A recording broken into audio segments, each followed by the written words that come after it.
रिश्तों की कीमत और अहमियत। एक राजमहल में कामवाली और उसका बच्चा काम करते थे। एक दिन राजमहल में कामवाली के बेटे को एक हीरा मिलता है। वो माँ को बताता है। कामवाली होशियारी से वो हीरा बाहर फेंक कर कहती है, ये तो कांच है, हीरा नहीं है।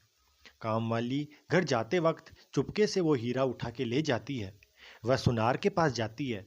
सुनार समझ जाता है इसको कहीं मिला होगा, इसको असली या नकली का पता नहीं, इसलिए मेरे पास पूछने आई है। सुनार भी वो हीरा बाहर फेंक कर कहता है, ये कांच है, हीरा नहीं है। कामवाली लौट जाती है। सुनार वो हीरा उठा के जौहरी के पास ले जाता है। जौहरी हीरा पहचान लेता है। अनमोल हीरा देखकर उसकी नीयत बदल जाती है। वो भी हीरा बाहर फेंक कर कहता है, ये कांच है, हीरा नहीं है। जैसे ही हीरा बाहर गिरता है उसके टुकड़े टुकड़े हो जाते हैं। यह पूरी घटना को देखकर धरती माता ने हीरे से पूछा कि कामवाली और सुनार दोनों ने एक एक बार तुम्हें भूमि पर फेंका, तब तो तुम नहीं टूटे, फिर जब जौहरी के फेंकने से कैसे टूट गए?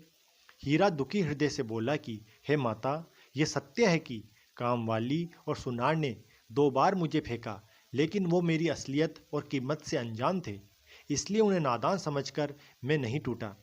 लेकिन ये जौहरी तो मेरी असलियत जानता था कि मैं बहुमूल्य हूँ, तब भी उसने मुझे बाहर फेंक दिया।